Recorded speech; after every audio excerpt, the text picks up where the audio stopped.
Doctor जनक राज। धन्यवाद अध्यक्ष जी। राज्यपाल जी के अभिभाषण पर जो माननीय सदस्य भवानी सिंह पठानिया जी ने जो धन्यवाद प्रस्ताव लाया है भवानी सिंह पठानिया जी ने जो प्रस्ताव लाया है उसके प्रस्ताव पर चर्चा करने के लिए मैं खड़ा हुआ हूं। महामहिम राज्यपाल जी जो केंद्र सरकार के प्रतिनिधि हैं, उन्होंने इस अभिभाषण को पढ़ा और आर्टिकल 176 क्लियर ये बोलता है कि अभिभाषण स्टेट गवर्नमेंट का डॉक्यूमेंट है, राज्यपाल का एक भी विचार नहीं है। परंतु राज्यपाल जी ने जब यह अभिभाषण पढ़ा, उसके बाद जब इस पर चर्चा शुरू हुई, तो चर्चा के दौरान जिन्होंने इस प्रस्ताव पर धन्यवाद प्रस्ताव लाया, भवानी सिंह पठानिया जी ने, उन्होंने कुछ शब्द कहे कि केंद्र सरकार क्या मामे के घर से पैसा लाती है, केंद्र सरकार क्या खैरात दे रही है।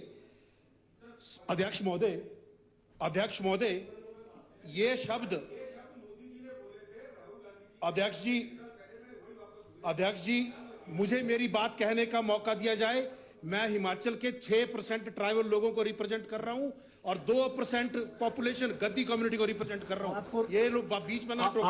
आपको रोका किसने? ये बीच में ना टोके। ना बीच में तो आप प्लेस रिकॉर्ड मुझे मेरी बात कहने दे। आप बोलो। और यही रिवायत जो है इस तरफ भी होनी चाहिए। अभी तो संजय रतन जी के साथ क्या हो रहा था? जो इन्होंने शब्द इस्तेमाल किए वो अमर्यादित हैं, असंसदीय हैं और मैं अध्यक्ष जी आपसे ये आग्रह करता हूं संसदीय प्रावधानों का, संसदीय नियमों का और संवैधानिक पदों का और संवैधानिक व्यवस्था का सम्मान करते हुए इन शब्दों को इस प्रणाली उससे कार्यवाही से हटाया जाए ताकि फेडरल सिस्टम का सम्मान हो। माननीय अध्यक्ष महोदय, मैं ट्राइबल क्षेत्र का एक प्रतिनिधि हूं और राज्यपाल जी के अभिभाषण को मैंने भी बड़ी गंभीरता से पढ़ा। इसमें 50 पृष्ठ हैं, 50 पृष्ठ हैं और 129 बिंदु हैं। ट्राइबल क्षेत्र जिसके 3 विधायक इस सदन में हैं, 6% पॉपुलेशन हिमाचल की है। बहुत दुख के साथ कहता हूं केवल एक पैरा, 9 लाइनों का एक पैरा ट्राइबल के लिए इसमें लिखा गया और उसमें भी 840 करोड़ के लगभग बात हुई। वो सारा का सारा पैसा केंद्र सरकार के द्वारा दिया जा रहा है। प्रदेश सरकार ने क्या कंट्रीब्यूट किया, क्या जनजातीय क्षेत्र के लिए योजनाएं हैं, क्या किया, आगे क्या करने वाले हैं, उसका कोई जिक्र नहीं है। अध्यक्ष महोदय, मैं भी इस अभिभाषण का धन्यवाद करना चाहता हूं, पर मैं सदन के माध्यम से पूछना चाहता हूं, धन्यवाद करूं तो आखिर किस बात का? मेरे पांगी घाटी के लोग आज बर्फ का पानी पिघला के पी रहे हैं।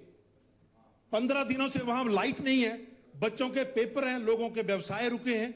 होली उतराला की सड़क के लिए लोग 2 किलोमीटर की सड़क के लिए लोग 2 सालों से संघर्ष कर रहे हैं। अनेकों गांव में तागी, टाटरी, सुनारा लोगों ने अपने पैसे से सड़क बना ली। विभाग उनकी सुध लेने को तैयार नहीं है। क्या इस बात के लिए धन्यवाद करूं? चलती बसों के टायर खुल जा रहे हैं, चलती बसों से टंकियां गिर जा रही हैं, इस बात के लिए धन्यवाद करूं? स्कूल बंद कर दिए गए, स्कूल बच्चे पैदल जा रहे हैं 6-6 किलोमीटर और रास्ते में गिर रहे हैं, उनकी मृत्यु हो रही है, इसके लिए धन्यवाद करूं? होली में, चूड़ी में, भरमौर में, पांगी में दंत चिकित्सक का एक भी पद भरा नहीं है। अस्पतालों के हालात बहुत बुरे हैं, मैं इसके लिए धन्यवाद करूं? परंतु धन्यवाद मैं जरूर करना चाहूंगा कि आपने मेरे विधानसभा क्षेत्र में आदर्श स्वास्थ्य संस्थान खोला है। माननीय अध्यक्ष महोदय, मैं सरकार से पूछना चाहूंगा, कोई साइन बोर्ड तो लगा दो। लोग कहां जाएं? लोग ढूंढ रहे हैं, मेरे से पूछ रहे हैं कि विधायक जी बताइए कहां खुला है संस्थान। तो ये कृपया करके मैं आग्रह करता हूं, हाथ जोड़ के विनती करता हूं मेरे भोले वाले लोगों को, उस संस्थान का रास्ता तो दिखा दो, बेचारे वहां जाके इलाज तो कराएं। बेवजह बेचारे शिमला और कांडा के चक्कर लगा रहे हैं। ये मेरी ड्यूटी है, वो मैं अपना काम करूंगा, जो सरकार की ड्यूटी है वो करे। और जैसे भी कुछ एक बात में इस चर्चा से में जो लगी, मेरे से पहले जो माननीय सदस्य ने कहा कि हमने गारंटियां दी, हमने ये किया, हमने वो किया, हम 27 में बात करेंगे।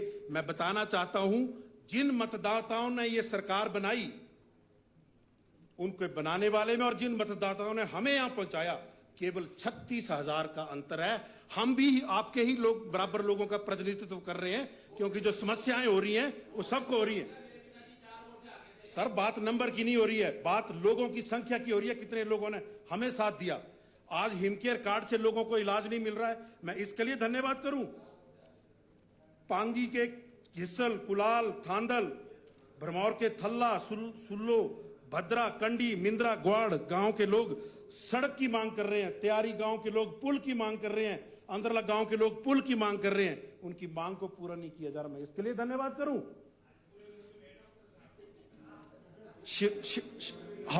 हमारे मैं भोलेनाथ के शिव भूमि से आता हूं।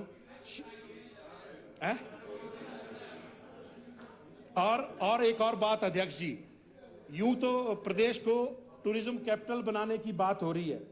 मैं आभार व्यक्त करता हूं कि सरकार ने टूरिज्म के लिए एक बहुत बड़ा प्रोजेक्ट लाया, परंतु जिस जिले का पर्यटन की दृष्टि में इतना नाम है, उस जिले को बाहर कर दिया। आपके जिले को भी बाहर कर दिया। मतलब चंबा का नाम ही नहीं है उस टूरिज्म प्रोजेक्ट में। उस टूरिज्म प्रोजेक्ट में नाम है नगरोटा भगवा का, नदौन का। बताइए वहां पे कौन से पर्यटक स्थल ऐसे हैं।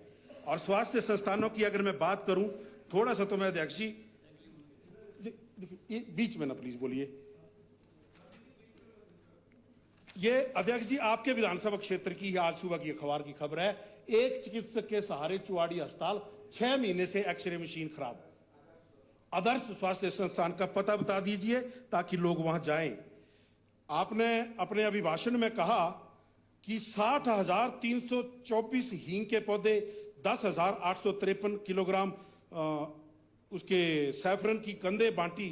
कहां बांटी, किसको बांटी? मेरे विधानसभा क्षेत्र की परिस्थितियां, जलवायु केसर की खेती के लिए, हींग की खेती के लिए, ट्राउट की के लिए उपयुक्त है। वहां तो कोई ऐसे प्रबंध नहीं किए गए, ना ही कुछ बांटा गया। व्यवस्था परिवर्तन के दौर में एक भी लाभार्थी राजीव गांधी स्टार्टअप योजना का मेरे विधानसभा क्षेत्र से नहीं है। 1500 रुपया आपने लाहौल स्पीति की महिलाओं को तो दे दिए। मेरे जनजातीय क्षेत्र पांगी और भरमौर की महिलाओं ने क्या अपराध कर दिया कि उनको आपने 1500 रुपए नहीं दिए? तो मैं एक और चीज अभिभाषण में मैंने पढ़ा कि स्पेशल रिलीफ पैकेज दिया, बहुत अच्छा किया। मैं धन्यवाद करता हूं इस बात के लिए, व्यक्तिगत तौर पर धन्यवाद करता हूं, क्योंकि 1.5 लाख से किसी का कुछ नहीं बनता। आपने 7 लाख दिया, बहुत अच्छा दिया। परंतु एक राष्ट्र, एक झंडा, एक विधान, एक प्रदेश, एक कानून। ये नहीं कि तांदी में घर जलेंगे तो आप 7 लाख देंगे, भरमौर में घर जलेंगे तो आप 1.5 लाख देंगे। मैं आश्वासन चाहूंगा, मैं चाहूंगा कि माननीय मुख्यमंत्री जी अपने स्पीच में ये कहें कि मैं एकमुश्त पूरे प्रदेश में सब लोगों को घर जलने पर 7 लाख रुपया देने की घोषणा करता हूं, ताकि मैं भी अपने जनजातीय क्षेत्र के लोगों की ओर से आप लोगों का धन्यवाद कर सकूं। और बार बार यहां यह कहा जाता है कि केंद्र सरकार सहायता नहीं कर रही है, केंद्र सरकार सहायता नहीं कर रही है। हिमाचल एक विशेष दर्जा प्राप्त राज्य है। 90-10 की रेशियो से यहां पर काम हो रहे हैं और सेंट्रल गवर्नमेंट जो है वो अपना काम बखूबी कर रही है। And I should ask why central government would pay for your political commitments. Central government का काम है विकास करना। प्रधानमंत्री ग्रामीण सड़क योजना में काम पूरा हो रहा है, प्रधानमंत्री आवास योजना में काम पूरा हो रहा है, 4 लेन का जाल यहां बिछ रहा है, आयुष्मान भारत यहां पे लागू की गई, सुरंगें यहां पे बन रही है। शिमला की सड़कें देखिए, ढली टनल देखिए, वो प्रधानमंत्री और केंद्र सरकार की योजना का परिणाम है। अमृत योजना का परिणाम है। धर्मशाला में स्मार्ट सिटी बनी, वो केंद्र सरकार का परिणाम है। और अब बात कहते हैं कि कर्ज में डुबो दिया, कर्ज में डुबो दिया। एक बात जो मैं कहना चाहूंगा, पिछले कल की परसों की बात है, अनुपूरक बजट पेश किया, बड़ा धन्यवाद करता हूं मैं इस बात का। मैं इस सदन के माध्यम से पूरे हिमाचल प्रदेश के लोगों को बताना चाहता हूं कि अनुपूरक बजट होता क्या है। जब आपने 2024-25 का जो बजट पारित किया, वो चद्दर से बाहर जब आपके पैर चले गए, तो उसको पूरा करने के लिए आपने 17,000 करोड़ रुपए का सप्लीमेंट्री बजट पेश किया। भाई साहब प्लीज बीच में ना बोलिए, मैं रिक्वेस्ट कर रहा हूं, क्योंकि ये सर सुनो मत ना, इधर सुन। तो मैं ये माइक ये लगा लेता हूं, ये लगा लेता हूं।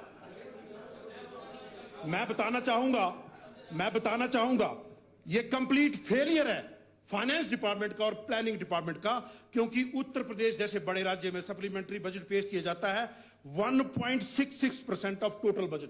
12,000 करोड़ का सप्लीमेंट्री बजट, और हिमाचल में सप्लीमेंट्री बजट पेश किया जाता है 33% of the original budget. It is total failure of finance department and planning department. और फिर बोलते हैं कि जयराम जी ने कर्ज में डुबो दिया। ये इन सब आप एक सुझाव भी देना चाहूंगा मैं माननीय मुख्यमंत्री जी को, जैसे पुराने समय में राजा लोग भेष बदल के घूमते थे ना, एक बार आप भेष बदल के घूमिए तो हिमाचल में लोग क्या बोलते हैं। ये अफसरशाही घुमा रही है मुख्यमंत्री जी को। वो तो नेक इरादे से काम करना चाह रहे हैं, सवेरे कुछ ऑर्डर निकलवा देते हैं, शाम में फिर वापस ले लेते हैं। तो ये अफसरशाही घुमा रही है। और वो उस भंवर में बेचारे मुख्यमंत्री जी सीधे साधारण परिवार से आए, उसमें फंस गए।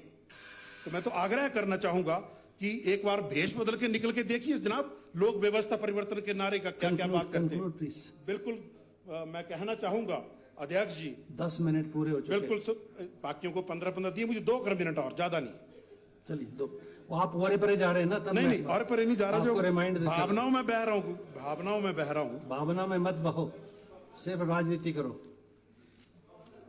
तो मैं पूछना चाहता हूं हिमाचल प्रदेश सरकार से कि जो पिछले बजट अब हमने पारित किए यहाँ पे विधानसभा का बजट सत्र लगाकर, उससे आपके अनुमानित खर्चे 17,000 करोड़ क्यों बढ़े? मैं जवाब देता हूं क्यों बढ़े।